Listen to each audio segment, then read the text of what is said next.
with Rauf Lala। अस्सलामुअलैकुम ख़वातीन हज़रात, मैं हूं रऊफ लाला, आपके चेहरों पे मुस्कुराहट बांटने वाला। मैं हाजिर हुआ हूं आज नया लोचा लेके। और ख़वातीन हज़रात, स्टेज ड्रामे तो आप लोगों ने हमारे बहुत देखे, बड़ा पसंद किया। एक ज़माना, एक अरसा चले और हम कुछ आर्टिस्ट ऐसे हैं जो उमर भाई के साथ हमें काम करने का शर्फ हासिल हुआ और हम सभी उमर भाई के समझो शागिर्दों में से हैं, लेकिन हर शागिर्द ने अपनी जगह अपनी खुद बनाई। ये वो आर्टिस्ट है जिसका बोलने का स्टाइल इतना फास्ट है, अल्लाह ने इसको बड़ा नाम दिया। पिछले दिनों जापान गया, वहाँ से भी नकली खिलौना ले आया। बताओ, जापान से भी एक आदमी जाने के बाद भी ऐसी हरकतें कर रहा है। बहुत अच्छा कॉमेडियन है, राइटर भी है और माशाल्लाह से एक्टर तो खैर बहुत ही। इसके एक दो कैरेक्टर की तो मैंने खुद इसे कॉल करके कहा था कि यार तूने कमाल कर दिया, जॉन एलिया का और राहत तंदूरी का करके। बहुत सारी तालियों में आपका प्यार, आपकी मोहब्बत के साथ सलीम अफरीदी। बहुत सारी मैं ही बजा दूं, बहुत सारे लोग तो नहीं है यहाँ। घर में तो तालियां बजा रहे होंगे ये आपको देख के, ऐसी बात नहीं है। लाला तू पॉडकास्ट कर रहा है, मैं डालूंगा तालियां अलग से। अच्छा कोई बात नहीं, कोई बात नहीं। कुछ लेकिन टेक्निकल काम होते जो हमको आपको नहीं बताने होते। बहुत सारी बात ये करनी है मैंने। तो पॉडकास्ट कर रहा है, मैं तो कह रहा हूँ मैं रोडकास्ट करूँगा। अच्छी बात तो रोड पे बंदे का इंटरव्यू ले रहा हूँ, फिर हज़ारों आदमी देखें, फिर तालियां भी बहुत खूब होंगी। नहीं हो, वो हमें डालनी पड़ती है आपको खुद। आप पॉडकास्ट बहरहाल आपने नया चैनल खोला है लाला, तुम्हें बहुत पहले आना चाहिए था। तुम्हारे बहुत से स्किट वैसे ही मशहूर हैं, खासतौर पर हिंदुस्तान में जो काम किया। लेकिन ये जो लोचा है ना, ये ठीक नहीं है। थाली में बादाम पिस्ते भी पूरे नहीं है। इंडिया से क्या सीखा तूने? चाय भी अपनी तरफ ही दोनों रखी हुई हैं। मिनट यार, इतने जज्बात में होने की जरूरत अपना नहीं कप है। बड़ा रखना था ताकि पता चले जितना पेट है उतना बड़ा कप रखो। नहीं, इसमें भी मैं बैठ के ही पीता हूँ। तो ये क्या लोचा है? ये लोचा नहीं है। हाँ। ये मेरे शो का नाम है लोचा। असल इसका मायने पता क्या है? लोचा। ये इसका मतलब है लोचा। लोचा, अच्छा मैं समझा वो लोचा है। नहीं, वो लोचा भी आता है ना। जब हमारी आपकी बातें शुरू होंगी तो वो लोचे भी शुरू होंगे। ये लोचा मतलब हमारी जबान में कहते हैं लोचा, मतलब चाय पियो। लो भाई, क्या चाय लो भाई, अब जो दिल चाय लो। माशाल्लाह, जो चाह यूं बोलना, लो भाई अब चाह जो है वो चाह पूरी करो। सलीम आफरीदी। चाह से चाहत है, चाहत इतनी है हम आपस में। और ख्वातीन मैं बता दूं कि एमरजेंसी नोटिस पे मैं आ गया हूँ। अभी इसने फ़ोन किया क्योंकि घर की बात है, घर का पॉडकास्ट है। शकील हुआ, लाला हुआ, हम सब फैमिली ऐसे जुड़ी हुई है। पहले के हम आर्टिस्ट देखते थे तारा भाई के दौर से, और फिर उससे भी पुराने, तो फैमिली में वो रिलेशन नहीं होता था आपस में। आज हम भाइयों की तरह हैं। अबे उबले हुए मेंढक, मेरी बात सुन। मैं खुद कहने वाला था पब्लिक को कि मेरी एक आवाज पे ये बंदा खुद चल के आया, लेकिन इसको देखो बोलना जरूरी। अबे वो सूजी हुई गाय, सूजी हुई गाय। अभी अब ये मस्तियां तो हमारी चलती रहेंगी। सलीम, आज को जो शो है हमारा आज का, इसमें हम आपको खुशामदीद कहते हैं और अपनी मोहब्बत भरा सलाम आपको पेश करते हैं। आपको हमारे शो में खुशामदीद। खुश रहो लाला, खुश रहो, अपने बच्चों के साथ रहो और दूसरे के भी बच्चों को अपना ही बच्चा समझो। शाबाश। तुझे ये बात किसने बताई कि दूसरों के जो बच्चे हैं वो मेरे ही हैं? दूसरे के बच्चों को अपना समझो। अच्छा, अपना समझो। थोड़ी इतनी शायद थोड़ी होती है अगर वो सारे बच्चे तेरे ही फिर रहे होते। सलीम आफरीदी, कितना अरसा हो गया आपको ड्रामा लाइन में से वाबस्ता हुए? मैं तो शौक को मेरे तो कोई जब से मैं पैदा हुआ, जब से शौक है। मतलब क्या दाई के हाथ पे तूने लाफ्टर ले लिया? दाई मुझे पैदा करने के बाद हाथ धोते हुए बहुत हंस रही थी कि मेरे को दस्ताने दो, दस्ताने। नहीं गरी जरा भी मैला नहीं है ये बच्चा। माशाल्लाह, अंदर से नीट एंड क्लीन आया। वाह। अच्छा मेरी बात सुन सलीम, जितना काम किया, हम आपस में दोस्त भी हैं तो हम तू तड़क करेंगे आपस में। जितना काम किया स्टेज पे, एक अरसा गुजर गया, इन सारे काम से आप अपने मुतमईन हैं? नहीं, मैं तो कभी भी अपने काम से मुतमईन नहीं होता, ना अपने मुकाम से ना अपने काम से, कभी भी नहीं होता। मैं अपने ड्रामे नहीं देखता। हालांकि बहुत सारे हमारे आर्टिस्ट ऐसे हैं पुराने ड्रामे देख कर उसकी जुगते निकाल के और जाके हिंदुस्तान में करके आते हैं। कौन करता है? मैं गया था हिंदुस्तान। नहीं, उनका नाम ले। लाला, तू ही तो एक वाहिद आदमी है जिसने मेरे आइटम नहीं किए। खुदा की कसम मैं ये मानता हूँ और मैं बहुत जगह कहता हूँ कि ये वाहिद आर्टिस्ट है हिंदुस्तान जाने वालों में। लेकिन लाला को बहुत मौके थे, सबसे पहले जाने वाला आर्टिस्ट, सबसे पहले अवार्ड लेने वाला, सबसे पहले कॉमेडी किंग बनने वाला, जज़ाकल्लाह। लेकिन बगैर मेरे आइटमों के बना है ये, इसलिए मैं इसे ओरिजिनल किंग कहता हूँ। Thank you, love you. Salim Afridi, मैंने अक्सर देखा आपको टीवी में, थिएटर में, सोशल मीडिया में, आपने बेशुमार गेटअप्स किए। कौन सा गेटअप आपको सबसे अच्छा लगा? देखिए मुझे तो अभी ये जो अभी सोशल मीडिया पे किया है मैंने, जॉन एलिया और अपने चैनल पे सलीम आफरीदी डिजिटल पे, और राहत इंदौरी, ये गेटअप क्योंकि अदब, तहजीब और शायरी, पोइट्री, पैरोडी के हवाले से थे, तो वो मुझे बड़े ज़बरदस्त लगे। वो मैंने देखे थे, मैंने आपको कॉल करके बोला यार Salim Afridi well in done, बहुत अच्छा काम। और मैंने राहत तंदूरी क्या जो किया, क्या नाम है? राहत तंदूरी राहत इंदौरी को मैंने राहत तंदूरी किया तंदूरी, था, वही ना? और काला किया था, और गंजा किया था। लोग कहते हैं गेटअप भी शानदार है, नशे में है, होने दो, कोई पत्ती का पान थोड़ी है, और गुटखा, मावा, मानिक चंद सब केमिकल हैं, कोई ओरिजिनल में पान थोड़ी है। क्या बात है, क्या बात। हमारे मुंह से जो निकले वही गाली है, हमारे मुंह में तेरी माँ, बहन और खानदान थोड़ी है। मोदी के लिए स्पेशली कहा है कि मोदी दोस्ती कर लो, दुश्मनी में सिर्फ तबाही है। क्या बात है। दोस्ती कर लो, दुश्मनी में सिर्फ तबाही है, हमारा अब वो पहले वाला पाकिस्तान थोड़ी है। क्या बात है। सलीम आफरीदी, आप टैलेंटेड आर्टिस्ट हैं माशाल्लाह से, शादीशुदा भी हैं। पहले जो हमारी भाभी थी, अल्लाह उनको गरी के रहमत करे, जन्नतुल फिरदौस में आला मुकाम दे। उनसे आपके कितने बच्चे थे? 2 बेटियां थी माशाल्लाह, और दोनों की मेरा ख्याल है एक की शादी होगी, बाहर चली गई, एक की अब होने वाली है इंशाल्लाह। वो भाभी जब बीमार थी तो मूजी मर्ज में मुब्तला थी, लेकिन ये शख्स, मैं उसको सलूट करता हूँ, मेरे सामने बैठा है, कि घर में अगर बच्चे को खांसी हो जाए तो बंदा टेंशन में आ जाता है, कौन से डॉक्टर के पास जाऊं, क्या करूं। इस आदमी ने अपनी शौहर होने का ये हक अदा किया कि ये थिएटर पे रिहर्सल करता था, रात को ड्रामा करता था, दरमियान में दवाई लेने जा रहा है, फिर रात भर सारी रात जाग रहा है हॉस्पिटल में और खिदमत करता रहा। लेकिन हमारी भाभी की इतनी जिंदगी नहीं थी, जितनी भी थी अल्लाह ताला ने उनकी जिंदगी में जो बच्चों को परवरिश की, ये वो, उसमें सलीम आफरीदी उनके साथों साथ थे। सलीम भाई, भाभी की याद तो आती होगी? याद तो आती होगी, दिल को तड़पाती होगी। यार असल में मरने वाली कुछ जिम्मेदारियां छोड़ गई, तो मैंने एहसन तरीके से उसके सारे खौफ उसकी ज़िंदगी में दूर कर दिए थे कि मुझे तुमसे अच्छी कोई मिली। तो कहती थी आप तो शादी कर लेंगे, मैं मर जाऊंगी। मैंने कहा तुझसे अच्छी मिली तो कर लूँगा शादी, क्योंकि मैं भी यंग ही था, बच्चियाँ मेरी छोटी थीं। और खुदा की कसम मेरी बहनों ने, जो मेरी वाइफ हैं, उनके लिए कहा, और ये बच्चियाँ भी बहुत अच्छी, बहुत बच्चे बहुत पसंद करती हैं ये। फिर मैंने शादी कर ली, बहनों की आवाज़ पर लब्बैक कहा। और मज़ेदार बात यह है कि मेरे सालों ने बाद में बताया कि मेरी बेगम वो इसी औरत का नाम लेती थी कि अगर मेरे बच्चे ये अच्छे पाल सकती है। ये मुझे बात, वो रिश्तेदार है भाभी? हाँ, ये मेरी अजीज़ा हैं, हमारी कस्बे और गांव की है, और मेरी बहन की नंद भी होती हैं। लेकिन खुदा की कसम इस औरत ने, अभी कोई कह रहा था डिफेंस में हमारी एक फुप्पो रहती हैं, तो वो मेरी मिसेस को कह रही थी कि भाई तुम्हारा नाम तो तारीख़ में लिखा जाएगा, यानी लोग मिसालें दिया करेंगे तुम्हारी कि किसी और की बच्चियां इस औरत ने ऐसे पाली हैं, ऐसे शहजादियों की तरह शादियां की। तो ये मेरी बीवी को मेरा सलाम है कि वो आज भी, अब मेरी बच्ची की शादी दिन रात उसी चक्कर में है, और चाहती है क्लास हो। मेरी पहली बेटी की भी शादी तुमने देखा होगा, रमादा 5 स्टार होटल में, बड़े होटल में। तो और वो मेरी बेगम का पूरा हिस्सा था। अब भी शादी, अभी हम परेशान थे कि हॉल सही नहीं मिल रहा, वो जो हॉल बुक किया था छोटा था।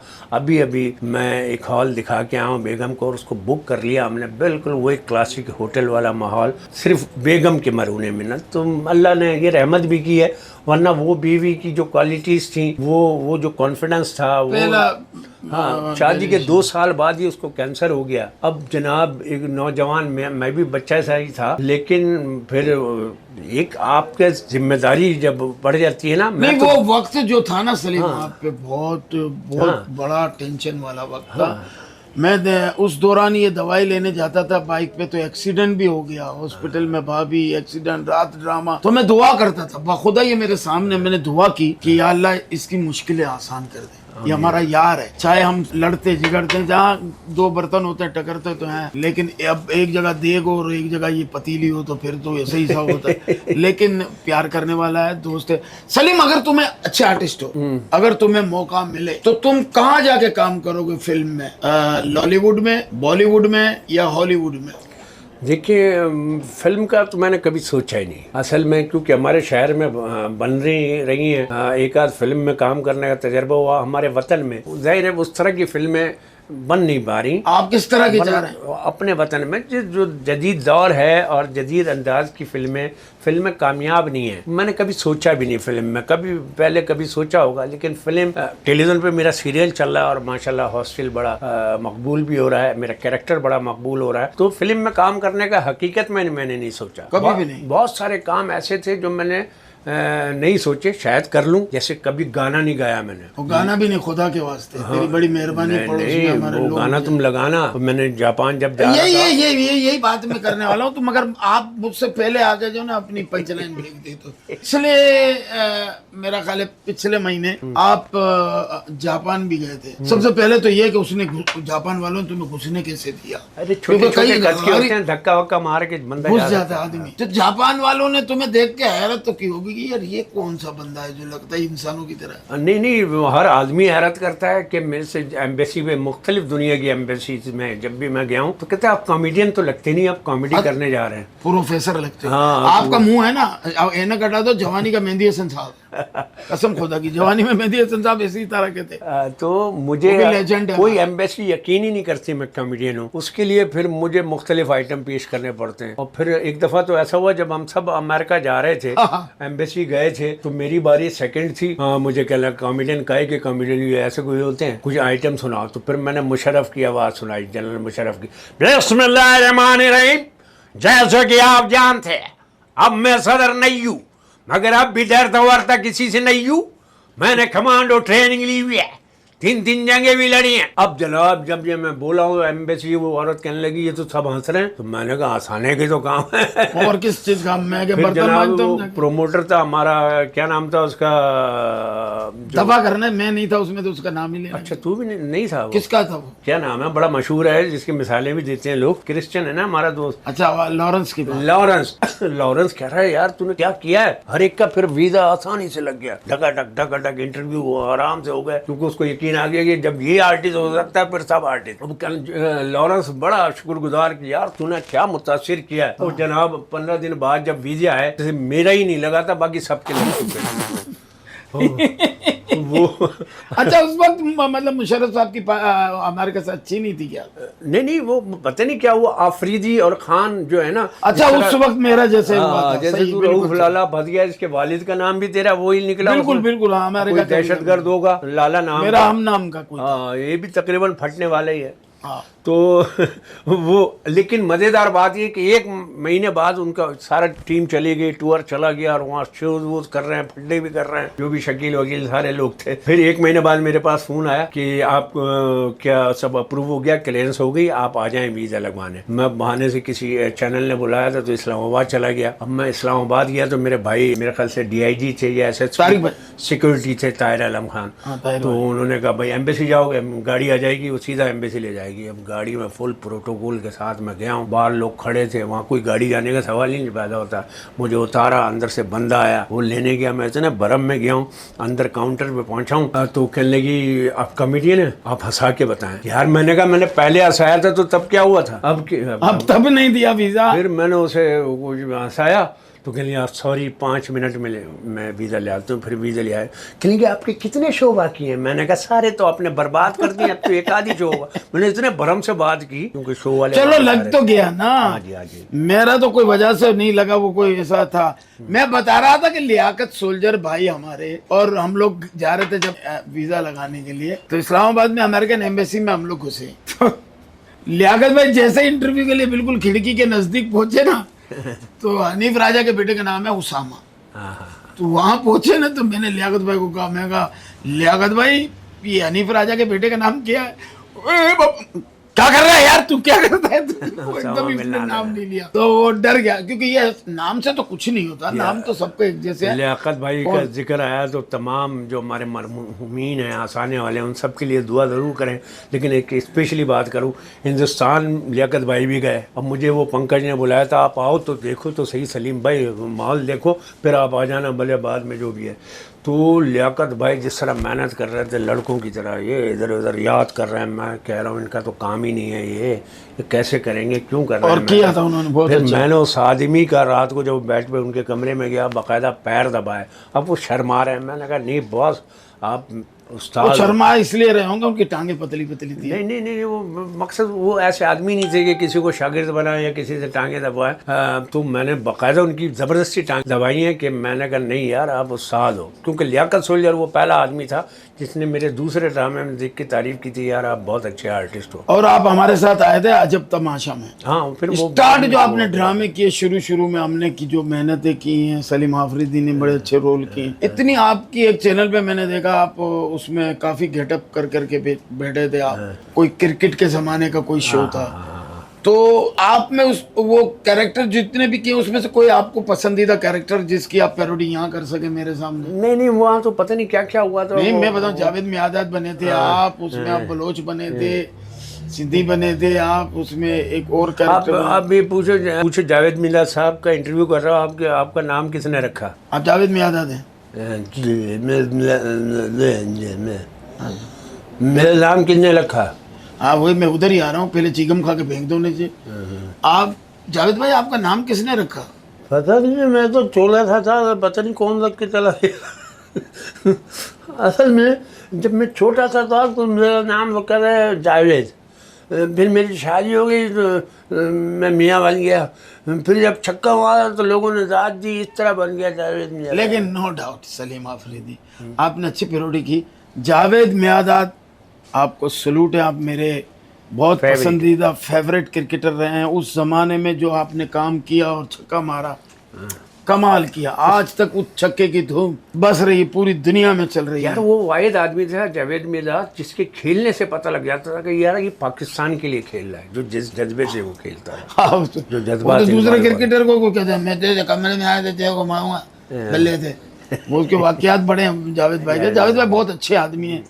अच्छा मुझे ये पता है सलीम भाई, आपको मैं माफी चाहता हूँ, मैं भाई कह गया इसको यार, सलीम किस बात पे आपको ज्यादा गुस्सा आता है और किस बात पे ज्यादा प्यार आता है? मुझे झूठ पे गुस्सा आता है। अच्छा। और मुझे हर इंसान की मासूमियत पे प्यार आता है। तो आप क्यों बोलते हैं इतना झूठ?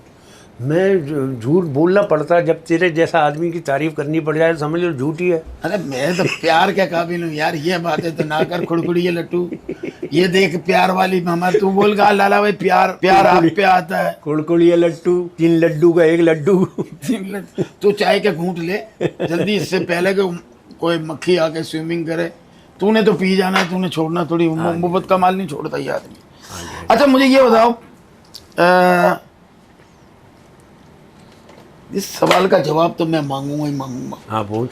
सलीम मुझे एक बात बता, ये शिकायत मुझे बहुत लोगों ने की है, तुम रात भर घर से गायब रहते हो, होटलों में दोस्तों के साथ बैठे रहते हो, फला होटल पे, फंक्शन तो 3 बजे खत्म हो जाते हो, 6 बजे तक तुम इधर उधर दोस्तों के साथ बैठे। देख भाई, एक दौर में शकील सिद्दीकी के साथ मेरी जोड़ी थी, हम दोनों साथ ही फंक्शन में होते थे।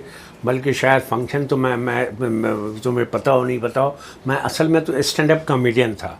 मैं अगर 50 साल पहले शुरू किया है तो ये 40 साल तो हो ही गए मुझे। तो मैं 9th मैट्रिक से ही मैंने स्टैंड अप कॉमेडी लोगों की नकलें उतारना शुरू कर दी थी, तो स्टैंड अप कॉमेडियन था। फिर जब मैं ड्रामे में आया फिर मैंने छोड़ दी थी कि मैं मशहूर होऊंगा तो फिर करूँगा। और ये फिर ये हम लोगों की मुसीबत हमारी जान पे फिर आ गई। बकरा किस्तों पे जब ड्रामा चला उसमें माइकल मैं था, तो फिर शकील सिद्दीकी तो तीली हो गया, फिर हमारी जोड़ी बन गई, तो फिर मैं समझ लो उसको। नहीं माइकल की पहचान बना है। माइकल बकरा किस्तों पे वाहिद ड्रामा है नाजरीन जिसका हर कैरेक्टर हिट हुआ है, चाहे बकरा किस्तों पे 1 हो, बकरा किस्तों पे 2 हो, 3 हो, 4 हो, 5 हो, सब हिट हुआ उसमें। अरे पहले शरफू भी तुम हिट हुआ, फिर तीली हिट हुआ, जो उस ड्रामे में आया हिट हुआ।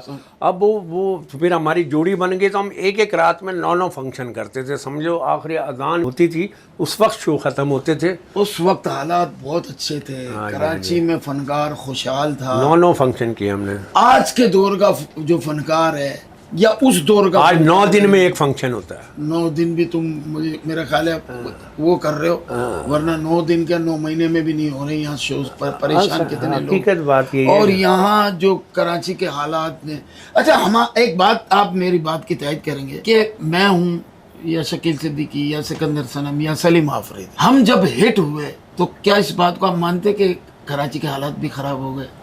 यार हमारी जवानी तो कराची खा गया, हम सब की जवानियाँ। हम जब हिट हुए तो हालात 92 और ऑपरेशन, उसके बाद आप सोच नहीं सकते, रातों को खौफ, फंक्शन भी कर रहे हैं, इधर भी कर रहे हैं, घर वाले मना करते थे ना निकलो। अजीब। अंबर ऑडिटोरियम में हमने पहला ड्रामा किया, आप भी उसमें ही थे हमारे साथ, शकील भी था, सिकंदर। मुंडा बिगड़ी जाए, मुंडा बिगड़ी जाए के दौरान 11 शहर में मर्डर हुए थे।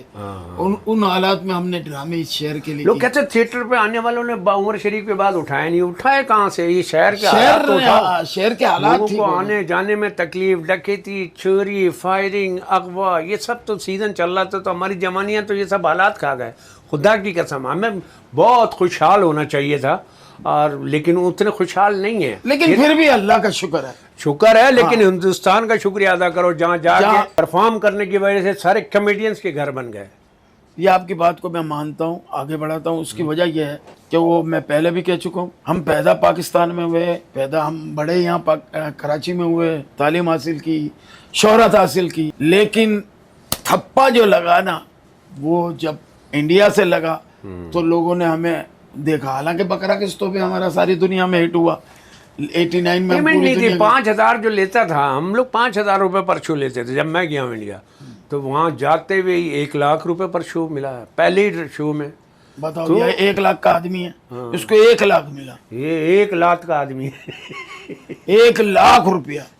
पाकिस्तान में 5,000 मिलते, और ये 5,000 बेचारा जो है निभाता था 5,000। नहीं, वो जब हम 4-6 शो करते तो आर्टिस्ट, आप क्या समझते हैं हमारे पाकिस्तान में और इंडिया में कॉमेडी का क्या म्यार है? क्या पाकिस्तान को इंडिया पे तरजीह देते हैं? इंडिया में पाकिस्तान तो उमर शरीफ और उसके बाद वो जो स्टाइल दिया उमर भाई ने ना, यानी एक अवामी अंदाज कॉमेडी का, बरजिस्से की जो जुमले जुगते हैं, और जिस तरह मुख्तलिफ मौज़ूआत पर कॉमेडी की, और फिर उससे पाकिस्तान की न सिर्फ इज्जत और वक़ार में इजाफा हुआ, बल्कि उमर शरीफ वो पाकिस्तान के पहले आर्टिस्ट हैं, किसी भी सिंगर में, किसी भी एक्टर में, और किसी भी हवाले से ले लें, पाकिस्तान का पहला आर्टिस्ट है जो इंटरनेशनली मशहूर हुआ। हिंदुस्तान में उसे पूजा गया बाकायदा, बड़े बड़े स्टार अगर फैन हैं तो उमर शरीफ के हुए, फिर उनके तवस्सुल से हमारे हुए। आप लाला, तुम कितने बड़े बड़े, चाहे शाहरुख हो, चाहे अमिताभ बच्चन हो, गोविंदा हो, ये सब आपकी जिस तरह दीवाने। हमारे गोविंदा ने मेरे 2 रोल कॉपी किए हैं। मैं उसी पे आ रहा था कि आपकी जो है कुछ सीन कुछ फिल्मों में फिल्माया गया,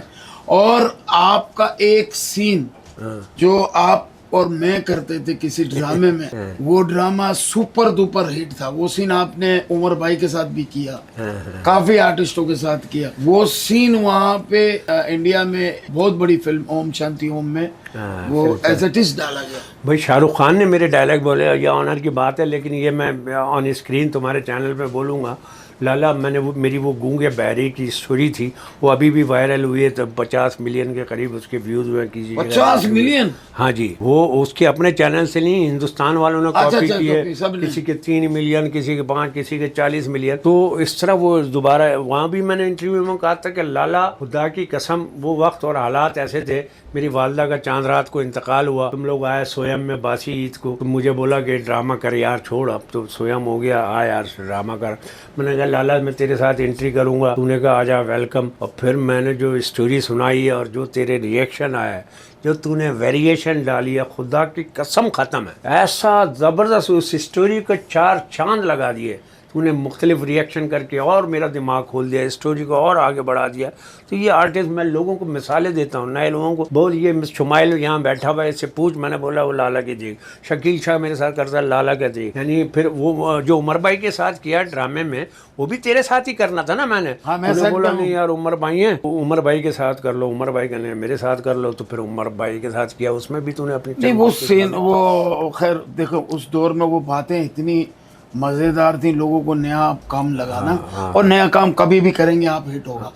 और उसमें सबसे बड़ी बात यह कि मेरे रिएक्शन आपकी जो स्पीड थी उसके साथ रिएक्शन चलाने मैच थे। किया, मैच सही है ना। अगर मैं चाहूंगा कि मेरी नाजरीन की जो ओरिजिनल लोग हैं जिन्होंने ये किया, ये तो बाद में बहुत से लोगों ने किया, लेकिन उस स्टोरी का मौजूद यहाँ पे मौजूद है और उस स्टोरी को ये सुनाते थे और मैं रिएक्ट करता था। तो मैं चाहूँगा थोड़ा सा सलीम आफरीदी अगर आप थोड़ा सा कर लें। देखो मैं अभी कर चुका हूँ अहमद खान के उसमें पॉडकास्ट में, मैंने देखे आप, लेकिन मैंने उसको भी मिसाल दी, उन्होंने भी बेचारा उन्होंने बहुत कोऑपरेट किया, लेकिन जाहिर है वो तो रिएक्शन तो वो उस तरह के नहीं कर सकते। ख्वातीन हज़रात, सलीम आफरीदी मेरे साथ है। वो सीन करते हैं जिस सीन में सलीम आफरीदी ने पूरा ड्रामा एक तरफ और इनकी एंट्री एक तरफ थी, जिसमें हम दोनों भाई थे और ये अपनी फिल्म की स्टोरी सुनाते थे, मैं रिएक्शन देता था और कितने अरसे बाद हम इकट्ठे हुए हैं। और ये देखें कि उस वक्त इनकी वालदा का इंतकाल भी हुआ था और ये शो कर रहे थे। ये फनकार के कैसे कैसे होते हैं और ये सबसे सुपर हिट एंट्री थी। कहानी मेरे पास स्टोरी है, फिल्म बना दूं। चलो मैं तुम्हारी फिल्म ना बने तो क्या ना, मुझे पता है फिल्म बनेगी, पैसे खर्च करूंगा, स्टोरी में दम होना चाहिए। दम नहीं, तेरी स्टोरी में दम हुआ, मैं फिल्म बनाऊं। अब कहानी सुनेगा पागल हो जाएगा, फिल्म जो देखेगा पागल हो जाएगा। हो गया तुम पागल खाने खोल लो, माशाल्लाह, पागल खाने को ज्यादा होने चाहिए। फिर इतने पागल खाने में रखेगा कौन किसी को, फिल्म कौन देखेगा फिर। एक गांव में एक गूंगा लड़का रहता है, एक गांव में एक गूंगा लड़का रहता है, उसे पड़ोस के गांव की बहरी लड़की से इश्क हो जाता है। पड़ोस के गांव की एक बहरी लड़की से उसे इश्क हो जाता है। देखिए स्टोरी नहीं है, नहीं बहुत चेंज है। हीरो गूंगा, आ रहा है सवाल, हीरोइन बहरी, बहरी, बहुत अच्छा है। वो दोनों का इश्क इश्क चल रहा है, खेतों में प्रमाण चढ़ता रहा, खेतों में परवान चढ़ता है, दोनों दुनिया की नजरों से छुप छुप कर खेतों में मिलते रहे। दोनों दुनिया की नजरों से चुप के खेतों में मिलते रहे। गूंगे और बहरी का इश्क चल रहा है, गूंगे इतना इश्क कि गूंगा जब भी गाना गाता हाँ, बहरी उसे सुन के दौड़ी चली आती।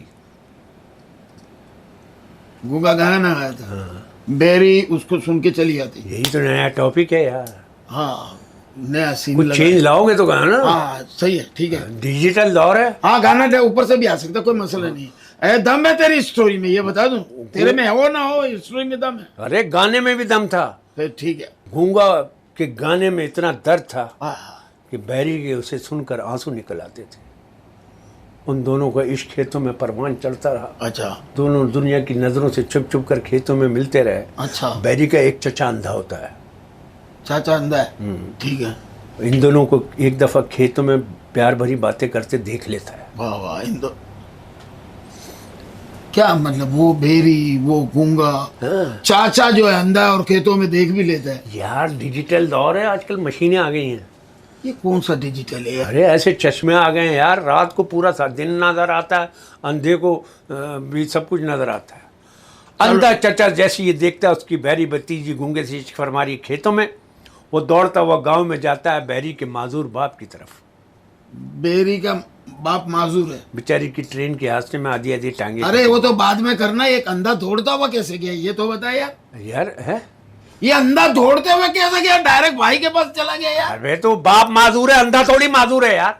नहीं अंधा तो माजूर नहीं है, उसको नजर नहीं आ रहा, ऐसा कैसे दौड़ रहे हैं यार। यार सेंसर लगे हुए ना यार, आजकल ऐसी मशीनें आ गई हैं, सब बताती हैं। रास्ता बताती है। 1 फीट करीब कोई आ जाए टू टू बजने लगता था। समझ अंधा। गया, डिजिटल। हाँ, ओके आगे। अंदर चचा जाके माजूर बाप घर के दरवाजे के बाहर व्हील चेयर पे बैठा हुआ है। माजूर बाप, लड़की का बाप, बहरी का बाप। माजूर बहरी का बाप व्हील चेयर पे बैठा है। वो उसे जाके बताता है अंधा कि तेरी बेटी गूंगे से इश्क फरमा रही है खेतों में। ठीक है, अंधे ने बताया उसको हाँ, कि तेरी बेटी गूंगे के साथ इश्क फरमा रही है। माजूर को माजूर को, व्हील चेयर पे बैठा हुआ है। मैं समझ गया। वो अपनी बच्ची का ये किस्सा सुनता है, ठीक है, गुस्से में खड़ा हो जाता है, गुस्से में खड़ा हो गया। घर के अंदर दौड़ता हुआ जाता है, घर से साइकिल निकाल के लाता है। 1 मिनट रोक दे यार, या तो तेरी तबीयत ठीक नहीं है या मेरा दिमाग काम नहीं कर रहा। यार तू ये उठा है, दौड़ के कमरे में गया है, मैंने साइकिल से पहले तुझे रोक दिया है। यार भाईजान, आजकल लकड़ी की टांगे भी तो लगवा लेते हैं ना। अरे लकड़ी की टांग, हाँ ये भी डिजिटल। डिजिटल दौर है, सोशल मीडिया पे नहीं देख रहा इनके लोगों के तो क्लिप हिट हो रहे हैं, बोने लंगड़े टूटे फूटे आगे हैं। हाँ हाँ, फिर साइकिल घर के अंदर दौड़ता हो जाता है माजूर बाप, बाप दौड़ता हुआ गया। घर से साइकिल निकाल के लाता है, वेरी गुड, घर से साइकिल निकाल के लाया। बाहर आके मोटरसाइकिल स्टार्ट करता है। उसको याद आ जाता है ना मोटरसाइकिल भी तो खड़ी है। अच्छा, हाँ। डिजिटल दौर है। हाँ, तू जल्दी जाना, गांव 350 मील दूर है। 350 मील दूर है। हाँ गांव। उसने मोटरसाइकिल हाँ मोटरसाइकिल घर के बाहर मोटरसाइकिल स्टार्ट करता है, ठीक है, लड़के और लड़की के पास ले जाके खेतों में कार को रोकता है, ठीक। घोड़े से उतरता है। यार मेरे को ये बता, या तो तेरे को तेरी माँ की बदवा या मेरे को मेरी माँ की बदवा। ये बंदा चला इस साइकिल से है, रोड पे आया, स्कूटर हो गई, उतर रहा है कार से। यार ये क्या मतलब है? यार रास्ते में मोटरसाइकिल का पेट्रोल खत्म हो गया, दोस्त मिल गया था, उससे चाबी उधार मांगी कि अभी आता हूँ। अच्छा, कार लेके लड़के और लड़की के पास खेतों में कार से उतरता है, कार लेके पहुंचता है, ठीक है, घोड़े से उतरता है, घोड़े से। सुजुकी का दरवाजा बंद करता है। ये कोई मरीख की फिल्म है या कि यार कार लेके पहुंचा है, घोड़े से उतरा है, दरवाजा सुजुकी का बंद कर रहा है। कोई जापान वालों ने कौन सी कोई नई सवारी इजाद कर ली यार? यार घोड़े से उतरा ना, आगे सुजुकी खड़ी थी, सुजुकी का दरवाजा उससे अड़ रहा था, उसने वो बंद किया। घोड़ा किधर गया? घोड़ा तो वहीं घास चल रहा है ना। तो दरवाजा किसका बंद किया? यार इतना क्लाइमेक्स का सीन आ रहा है, तू बीच में टांगे अड़ा रहा है। वो उधर बैरी खड़ी, उधर गूंगा, वो ठीक है, वो तो मेरे को पता है, वो तो वो माजूर बाप भी है। उन दोनों को देखकर गुस्से में। इसको माजूर किसने बोला? तेरी तरफ से डिजिटल दौर। डिजिटल माजूर बाप खड़ा है, लड़का लड़की। घोड़े से उतरता है, सुजुकी का दरवाजा बंद करता है, उधर बैरी खड़ी, उधर गूंगा, गुस्से में जेब से खंजर निकालता है आलात खंजर और फायर करता है। ये खंजर से कौन सा फायर होता है? उसे पता है खंजर इतनी दूर तक नहीं जा सकता, दूसरी जेब से पिस्टल निकाल के फायर करता है। यार तो ये निकालना जरूरी था यार, वो तुम पहले ही निकाल लेता यार। नहीं, वो नहीं चाह रहा था बड़ा केस बने उस पे। टांगों पे गोली मारी। हाँ, वो गुस्से में जेब से खंजर निकालता है, हाँ, फायर करता है। फायर किया, जैसे फायर करता है ना, फायर किया, पिस्टल में से तीर निकलता है। यार मेरे को एक बात बता, तूने सुबह का नाश्ता बराबर किया था? यार मैं तो सुबह का नाश्ता बल्कि रात का खाना भी सुबह ही खा लेता हूँ मैं। ये अच्छा है, तेरे जैसे आदमी होते हैं जुम्मे की नमाज मंगल को पढ़ लेते, जुम्मे को रश बहुत होता है। वो निकला, खंजर निकाली, फायर किया, जैसे ही चला वो तीर निकला। अब जब खून होना है सीन, तो जब तू पंगे कर रहा है यार, तो तेरा चल फिर डिजिटल दौर है भाई। फिर क्या हुआ? जैसे ही तीर निकलता है, तीर निकला, लड़का और लड़की खड़े, हाँ, तीर सीधा खुसरे के सीने में। ये कौन था? वो खुसरा भी वहाँ आया है ना, तमाशा देख रहा है। मैं पता क्या लड़की का बाप समझा था। नहीं नहीं, बाप नहीं है, वो खुसरा भी खड़ा होता। अच्छा, तो तेरी फिल्म में अगर खुसरा आना था तो बता के तो आता। खुसरा तेरी तरह ऐसे आया जैसे सिग्नल पे अचानक आके साफ करना शुरू कर दिए थे। हाँ, खुसरा ऐसे खुसरे को लगा वो, उधर से पुलिस की मोबाइल आती है। ठीक, अल्लाह तेरा शुक्र है, पुलिस आ गई। सारे पुलिस वाले एम्बुलेंस से उतरते हैं। है पुलिस वाले। यार मोबाइल मिली नहीं, मोबाइल तुम्हें पता है हमारे यहाँ की पुलिस की कैसी है। हाँ, तो ये वो स्टार्ट नहीं हुई तो सीधा सीधा बोलना है यार, कि छिपा वालों की पुलिस आई है यार। हद हो गई यार। पुलिस आई, मोबाइल आई, पुलिस वाले उतर रहे हैं एम्बुलेंस से। मेरी तो समझ में नहीं आ रही तेरी स्टोरी। फिर लड़के और लड़की को बस में डालकर ठेले के जरिए हॉस्पिटल ले जाते हैं। तो बस में क्या डाला था? अचार डाल देते, जो जरूरी था तुम यार 4K की बस थी, उसका रोड वो नहीं था, वहाँ आगे गुरु मंदिर से ठेले में बिठा के आगे ले गया।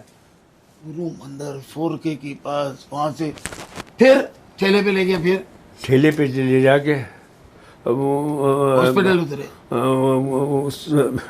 वो कहानी भी भूल गया कहाँ थी, वो टर्निंग पॉइंट नहीं आया। गुरु मंदिर पे आके चकरा जाता हूँ, कौन सा रास्ता किधर निकलता है। गुरु मंदिर में 4-5 किस्म के रास्ते ना, आदमी भूल ही जाता है, यहाँ जाना है, वहाँ जाना है, इधर नहीं, उधर से चारों तरफ से छीबा की, JDC की और सैलानी वालों के जो भूखों के स्टॉल लगे हुए ना, गरीबों को खाना खिलाने वाला बंदे का जाल, वो सूंघ के ना उधर चला जाता खाने की तरफ। बस में डालकर ठेले के जरिए हॉस्पिटल ले जाते हैं। अल्लाह तेरा शुक्र है, ठेले में डाला, बस हॉस्पिटल तो पहुंचे, शुक्र कर।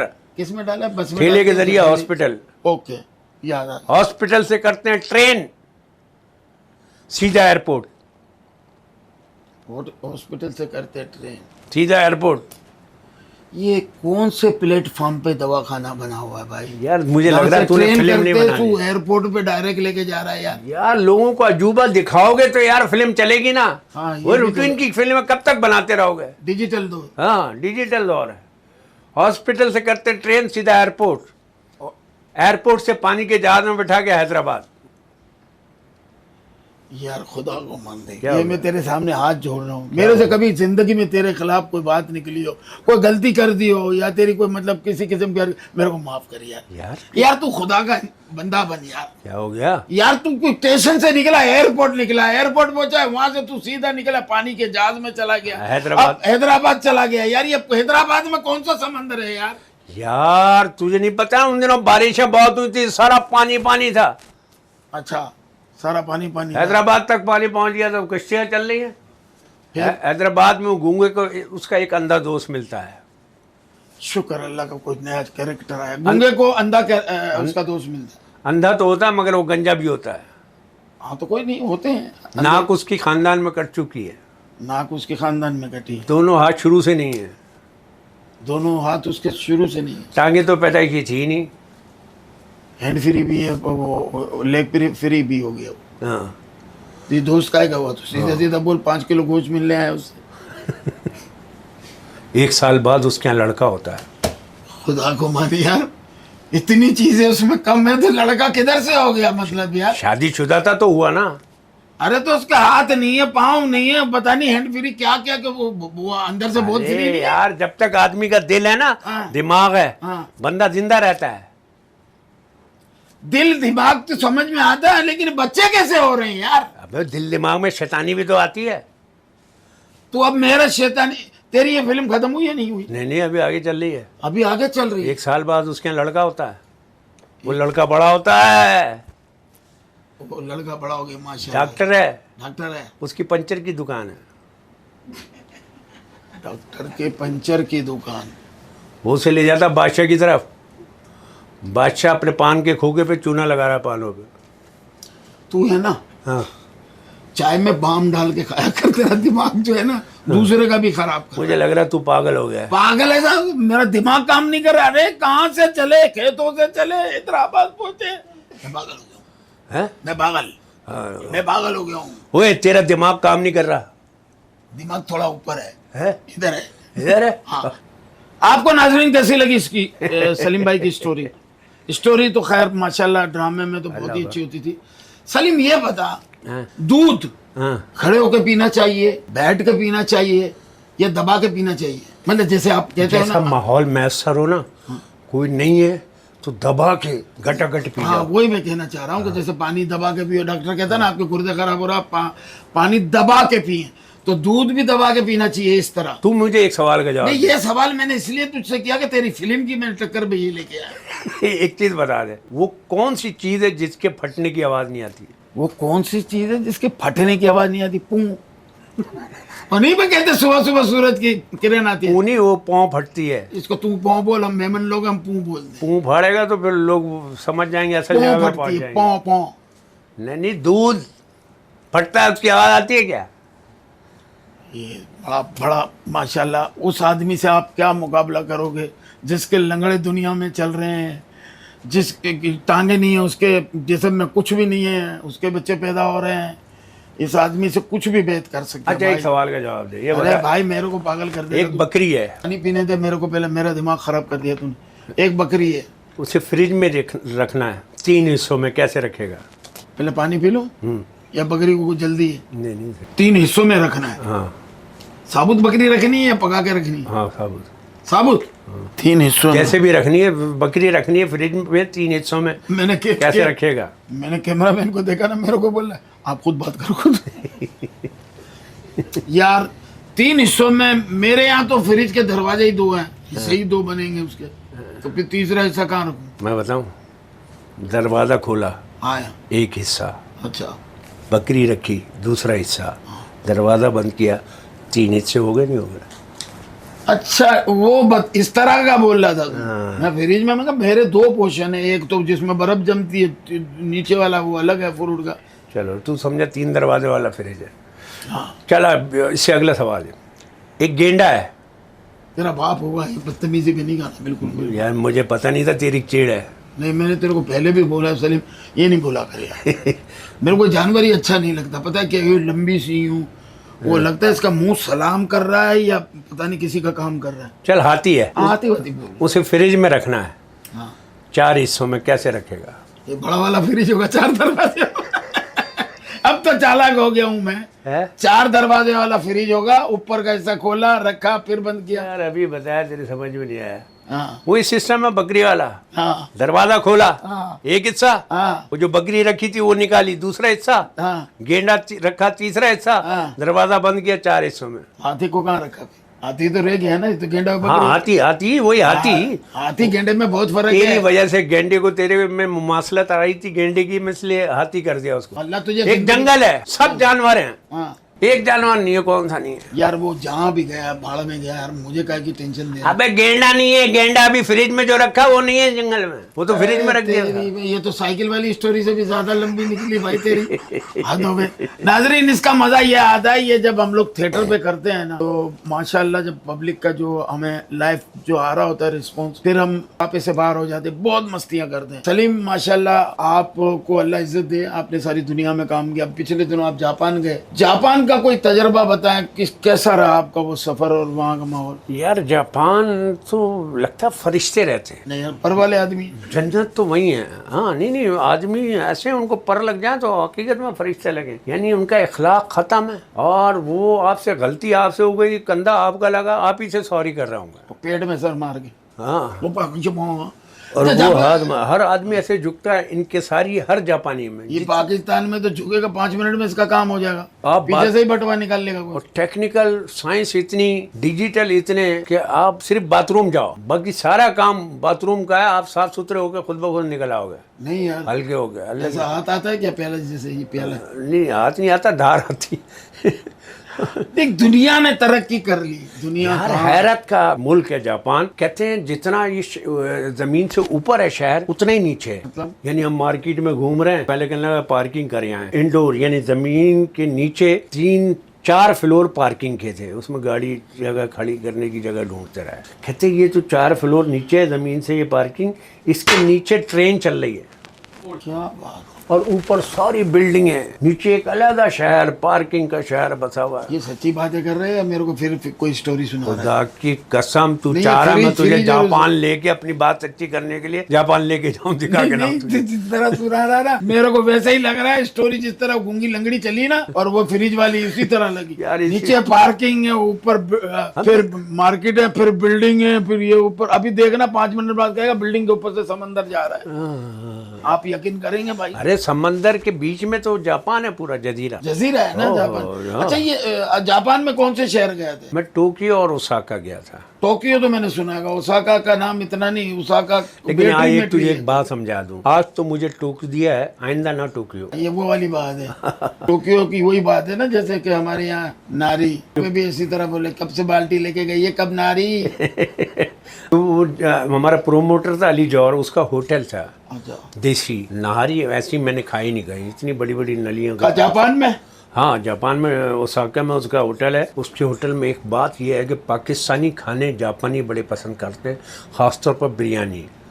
बिरयानी खाने के लिए वहाँ जापानियों का रश रहता है। हमारे पाकिस्तानी बिरयानी तीखी होती है, वो लोग खा लेते हैं। मसाले वाली, ओहो ऐसा खाते हैं। बात है बिरयानी, बिरयानी बिरयानी बिरयानी, और हम सबको प्यारी है बिरयानी। लोग तो बोल रहे हैं ना यहाँ महंगाई है, वहाँ 800 रुपए का नान है। 800 पाकिस्तानी का नान? हाँ, तेरी बड़ी जगह बनती है। कहाँ पे? तंदूर में? हाँ, नान भाइयों की बड़ी गुंजाइश है वहाँ, तंदूर पे जो रोटी लगाते हो। सलीम आफरीदी, मैं तुझे आधा पागल समझा, तू पूरा ही पागल है। पूरा समझ मैं गया। 800 रुपए पाकिस्तानी नान में, यहाँ 25 रुपए हुआ, मैंने नान खाना छोड़ दिया। हाँ, नहीं सही बात है। और 800 रुपये का बावर्चियों की और तंदूर पर रोटी लगाने वालों की बड़ी ज़रूरत है। अगर कोई इस काम में दिलचस्पी रहते हैं और जापान में किसी से रब्ता करे, बड़ी गुंजाइश। लेकिन तनख्वाह गरीब की कम से कम तनख्वाह कितनी है? कितनी? 5 लाख रुपए। 5 लाख? जो पाकिस्तानी तकरीबन 8-10 लाख रुपए बनती है। अच्छा, हाँ। तो वहाँ आदमी कमाए, भूखा रहे और क्या, पैसे घर वालों को भेजता रहे। अरे भूगल ये तो खाएंगे। हाँ, सलीम, लेकिन ना वहाँ कोई सिलानी है, ना कोई जेडीसी है, वहाँ के सारे फलाई काम सिर्फ गवर्नमेंट ही करती है, अच्छा, कोई भूखा नहीं सोता। वहाँ न्यू ब्रांड कार्स होती हैं, 5 साल से ज़्यादा पुरानी कोई कार ही नहीं है। कार रख नहीं सकते। हाँ, वो यहाँ जो आम कार है, आम गाड़ी जिस गाड़ी में सफ़र करता है, कहते हैं ये पाकिस्तान में 12 करोड़ की गाड़ी है। बताओ, जो बेकार है वो हमारी कार है। नए मॉडल नई कार शहर में घूम रही होती हैं, लेकिन जितनी कार हैं उतनी साइकिलें हैं। जिस बंदे के पास कार है वो साइकिल पे घूमना ज़्यादा और पसंद करता गवर्नमेंट की तरफ से होगा ना। है। सिर्फ लॉन्ग ड्राइव के लिए कार रखी है। पेट्रोल क्या हिसाब मिल रहे हैं वो? पेट्रोल नॉर्मल है। एक बात और मैं बता दूं, मुझे मेरे दोस्त थे, वो नदीम जापान में होते हैं, उसने बताया कि पिछले 35 साल में जब से हम यहाँ आए किसी चीज़ की कीमत नहीं बढ़ी। सिर्फ पेट्रोल ऊपर नीचे होता रहता है, लेकिन जापान में किसी चीज़ की कीमत बढ़ी नहीं है, उतनी ही कीमत है। ये आपने बात सही कही, क्योंकि मैं जब सिंगापुर मैं और शकील गए थे फिल्म की शूट के लिए, वहाँ हमने एक जगह दोस्त ने दावत की, हम उसके घर गए। मैंने उससे पूछा, मैंने कहा यार ये सिंगापुर में लाइट जाती है? तो वो कह रहा है ये क्या होता है। उनको यही नहीं पता, कॉन्सेप्ट ही नहीं है कि लाइट जाती भी है। आप क्या सोचते हैं यार, हमारा मुस्तकबिल क्या हो? यार मायूसी तो बड़ी है कौम में, मैं आपको बताऊं। और जापान जैसे मुल्क से आने के बाद जब आप वतन आओ तो यहाँ के हालात, वाक़या, सियासी और माशी हालात देख के बिल्कुल लगता है, मैं तो कहता हूँ हम जापान से 150 साल पीछे हैं। लोग बोलते हैं 500 साल पीछे हैं। अच्छा, क्योंकि वहाँ जो सच्चाई, ईमानदारी, वहाँ लाखों रुपए सड़क पे पड़े हों, कोई नहीं उठाएगा। क्या बात। आप खुद ही उठाओगे आके, 3 दिन बाद आओ। हमारा एक दोस्त, मैं आपकी उनके अखलाक की मिसाल दे दूं, जाते जाते एक एयरपोर्ट पे दोस्त मिल गए, वो मोबाइल का बिज़नेस करते हैं, तो वो जापान से मोबाइल पुराने परचेज़ कर रहे होते हैं। और फिर यहाँ तो कहने लगे, एक दफ़ा मार्केट गए एक रात को, तो हम अपने मकान की, हमने फ्लैट लिया हुआ था रहने के लिए, कोई महीने के लिए गए हुए, तो वो चाबी हम मार्केट में भूला है।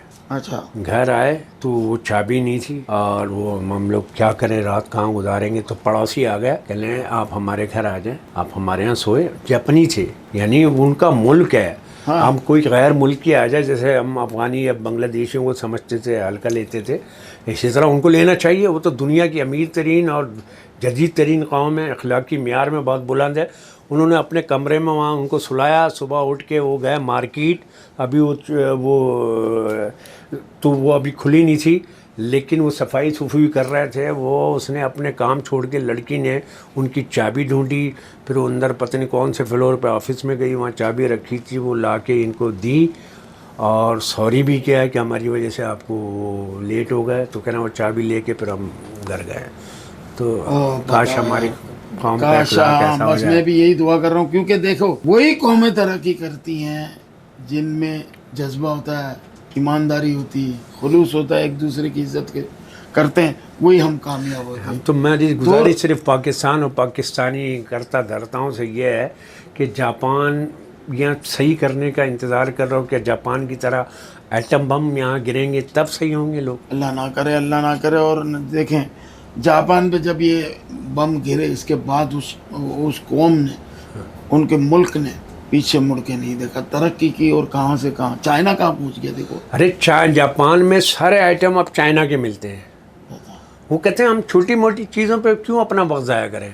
वो और आगे का काम कर रहा है, मरीख और पता नहीं कहाँ कहाँ की प्लानिंग कर रहे हैं। और अल्लाह माफ़ करे, जापान तो हम सोच भी नहीं सकते, यानी अपने बच्चों की उम्रों में भी नहीं सोच सकते कि शायद पाकिस्तान का भी ऐसा होगा। नहीं, इंशाअल्लाह होगा। और नाउमीदी जो है वो कुफ्र है, और नाउमीदी हमें नहीं रखनी चाहिए। नाजरीन, हमें अपने घर को देखना है। हमने देखें, आप अपने घर को तो साफ करते ही हैं, ऐसे ही आप अपनी बिल्डिंग की सीढ़ियों को साफ खुद करें, अपने पोर्शन को साफ करें। हर आदमी जो है वो अगर अपने हिस्से की सफाई करे, कसम खा के कहता हूँ, शहर खुद साफ हो जाएगा। यार मैंने अभी एक शो में भी कहा था कि माँ, मैंने 600 मील सड़क पर सफ़र किया, कहीं सिगरेट का टोटा भी नहीं देखा। एक जगह देखा था, वो भी मैंने ही फेंका था। कोई शोर नहीं, कोई हारन नहीं। 2 दफ़ा गाड़ी का हारन सुना है मैंने, वो भी हमारी गाड़ी का था, अली जौहर ने बजाया था, पता नहीं गुस्से में किसी को। एक तिनका नहीं सड़क पे, ज़मीन कहीं फारिग नज़र नहीं आई मुझे। और जगह सफाई सुथराई, कोई जमादार नहीं देखा। बंदा खुद जमादार है। अगर सिगरेट पी रहे हैं ना कोई, तो वो टूटा इधर उधर कहीं नहीं फेंकेगा, वो अपने पॉकेट में रखेगा, उसके लिए अलहदा उसने डिब्बे रखी, वो टोटल जगह पे जाके। एक आर्टिस्ट और वो भी सलीम आफरीदी जापान के बारे में इतनी अच्छी बातें कर रहा है, मुझे तो लग रहा है ये वहाँ का कोई बिल्डर है, वो घर वर बेचेगा एंड में, लग रहा है मुझे आखिर में यही बोलेगा दो रूम का ले लो। आपने माशाल्लाह अल्लाह करे बस हमारे वतन में, वतन के लिए दुआ करो, अल्लाह ताला हमारे वतन को सच्चे मुसलमान हो जाए। आपके साथ रैपिड फायर खेल रहा हूँ मैं 3 राउंड, ठीक है? कौन कॉमेडियन फेवरेट है आपका, मोइन अख्तर, उमर शरीफ या सलीम आफरीदी? मेरा तो आजकल कपिल शर्मा चल रहा है। होस्ट नहीं, मैंने देखिए भाई उमर शरीफ है, ये सारी मौजूद ही उमर शरीफ है। इस सारे काम का जो मौजूदा ज़माने में हम कर रहे हैं या हिंदुस्तान में हो रहा है, उसका मौजूद सिर्फ उमर शरीफ है, उन्हीं को क्रेडिट देंगे। मोइन भाई की अपनी मिसाल है। अच्छा, किस मुल्क का आप चाहेंगे कि आपको वीज़ा मिले, यूके का, यूएसए का या यूएई का? मुझे अपने ही वतन में अमन का वीज़ा मिलना चाहिए। क्या बात, पूरे शो में सबसे अच्छी बात की। अबे तूने सारी बातों पे पानी फेर दिया। हम लोगों को नहीं पता कि हम फनकार स्पेशली अपने वतन से मोहब्बत कितनी करते हैं और कितने दुख में मुब्तला होते हैं, जो सिर्फ बाहर जाते, जैसे तुम अमेरिका या और अब दुनिया घूमते हो, जो कुछ देखते हो, फिर पाकिस्तान आके हम कितना कुड़ते हैं। सही बात। अपने वतन से मोहब्बत। मैं आज से 94 में गया था यूरोप, वहाँ जब भी ऑफ़र मिली, इंग्लैंड में सारी दुनिया में मेरे रिश्तेदार रहते हैं। अमेरिका गया 98 में, जब लोगों ने ऑफ़र की यहाँ रुक जाओ, लेकिन नहीं यार, मैं अपने इलाके से कट के नहीं। मुझे भी 89 में अमेरिका में कहा था मुझे रुकने के लिए, अपने इलाके फेडरल भी एरिया। नहीं भाईजान, हमें तो सुबह कुत्तों की आवाज़ नहीं मिले, रात को 3 बजे कुत्ते भौंकते हुए नहीं आए, किसी को मतलब मोबाइल छीनते हुए गैलरी में से नहीं देखो। अपन को चैन कहाँ आता है यार? सही बात है, सही। यहाँ पे अपन को तवे पे कलेजी तो मिल जाती है यार। मंस रोड चले जाओ, कटाकट तो मिल जाता है, वहाँ कहाँ मिलेगा? पहले कटाकट का मसाला ढूंढना पड़ेगा। तो वो तस्वुर नहीं कर सकते कि जो तवे की यहाँ आवाज़ें आती हैं, वहाँ कोई आवाज़ें करे, वो कत्ल का पर्चा कट गया। हाँ, वो कोई आवाज़ का तस्वुर, कोई शोर नहीं। लड़ाई भी धीरे धीरे लड़ते, आदमी समझ रहे कोई बिजनेस कर रहे हैं। हाँ, वो लोग समझ रहे हैं कि ये कोई खुफिया ये बातें ऐसे करते हैं, बिजनेस की भी जैसे चुगली कर रहे हैं एक दूसरे। अच्छा, 3-4 इकट्ठे बातें कर रहे हैं, लग रहा है वो गाड़ियाँ आपस में लग रहा है तो वो कोई शोर शराबा नहीं है। जापान, हर मुल्क वो मुल्क तरक्की करेगा नाजरीन जिसके अवाम सच्ची अपने वतन से प्यार करने वाली बनेगी। देखिए, अल्लाह ताला ने भी फरमा दिया है कि जैसे तुम लोग होगे ऐसे ही तुम पे हुक्मरान मुसल्लत किए जाएंगे। हमें सोचना है, हमारे पास आज के शो के लिए तो वक्त नहीं, लेकिन हमें अपने मुल्क को बचाने के लिए वक्त है हमारे पास। सलीम भाई के हाथ में इख्तियार है, आवाम बड़ी सच्ची है। मकसद आवाम सब मुसलमान हैं, सब अच्छे, लेकिन अपने मुस्तकबिल से परेशान हैं। मेरे वतन को किसी तरह सलामत रखो और इसके गरीबों का सोचो, खुदा के वास्ते। आमीन सुम्मा आमीन। सलीम भाई के दिल से दुआ थी हमारे पाकिस्तान के लिए, हमारे शहर कराची के लिए और कराची के उन नौजवान लड़कों के लिए, उस यूथ के लिए जो आज हमारे हाथों से निकल चुके। थोड़ा सा ये जराइम की दुनिया से निकल के थोड़ा पाकिस्तान को, कराची को बनाने की। मैं आपको बताऊं लाला, कराची के बच्चे जिनको तालीम मैसर हो गई, ख़ासतौर पर हमारी तुम्हारी फैमिली, वो गरीबों को तो कुछ है ही नहीं, लाल पीले काले नीले स्कूल में पहले तालीम होती होगी, अब तो कुछ नहीं होता। लेकिन आज इतने टैलेंटेड कराची के नौजवानों को अगर मौका दिया जाए ना, खुदा की कसम, आज वो दुनिया में काम कर रहा है। मेरे अपने भांजे भतीजे इतने काबिल बच्चे, और वो जाके कोई ऑस्ट्रेलिया, कोई जर्मनी, कोई इंग्लैंड में जाके काम करना पड़ रहा है, या उनको सही हक़ नहीं मिल रहा, सही जॉब नहीं मिल रही। तो खुदा ये जो ब्रेन का इनखला है, ये रोक लो, पाकिस्तान के लिए रोक लो, मुसलमान हो तो रोक लो, हमारे दीन लोग। बस अल्लाह से, पाक परवरदिगार से यही दरख्वास्त है कि हमारे मुल्क पाकिस्तान को जो 27वीं शब रमज़ानुल मुबारक को वजूद में आया, इसकी हिफाजत फरमा और हम सब को नेक बना दे, पाकिस्तान का मुखलिस बना दे, रहने वाला बना दे, हमें जायज़ बिल भरने वाला बना दे अल्लाह, जायज़ गैस का बिल, बिजली का बिल, क्योंकि हमारे साथ खाली पानी साफ़ कर लो। खुदा की कसम, कराची वालों को पानी साफ दे दो ताकि उनके गुर्दे सलामत रखें। गुर्दे सेहतमंद होंगे, गुर्दे ठीक होंगे कराची वालों के, तो अगले महीने जो बिजली का बिल आएगा, गुर्दा बेच के कम से कम बिल तो भर सकेंगे। मैं तेरी ये चालाकी समझ रहा था, इस तरह मैं पहले हंसी आ गई थी। मैं कहा ये गुर्दा कर रहा है, ये बेचेगा, आखिर में गाड़ी वाड़ी की करेगा, लेकिन बिजली का बिल हकीकत से कोई मुनकर नहीं हो सकता। तौबा। जो हकीकत है अब हम इजाज़त लेंगे, अपना बहुत ख्याल रखिएगा। इंशाल्लाह मिलेंगे नेक्स्ट वीक नए एपिसोड के साथ। तब तक के लिए अल्लाह हाफिज। सिर्फ इतना कर दें, मेरे चैनल को सब्सक्राइब कर लें, लाइक करें, दोस्तों में सेंड करें।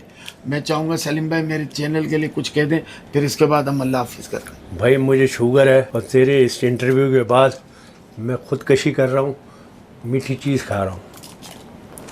खुश रहें, आबाद रहें। और ये दिल है, दिल, ये फनकार बड़े हसास होते हैं हम लोग। वतन से ही तो मोहब्बत करते हैं, और है क्या हमारे पास एक वतन के अलावा। तो इंशाल्लाह ताला वतन भी ठीक होगा, मेरे नौजवान भी ठीक होंगे, और मेरे नौजवानों को, हकदारों को हक दो, और मेरिट पे फैसले करो, हमारा इंसाफ बेहतर कर दो। हम दोनों को इजाज़त दीजिए। ख़वातीन हज़रात, सलीम भाई ने एक दावत में जाना है, वहाँ इनका इंतज़ार हो गया रात 2 बजे। ये फिर 3 बजे तक तो बर्तन नहीं मांजेंगे ना। Okay Salim, thank you.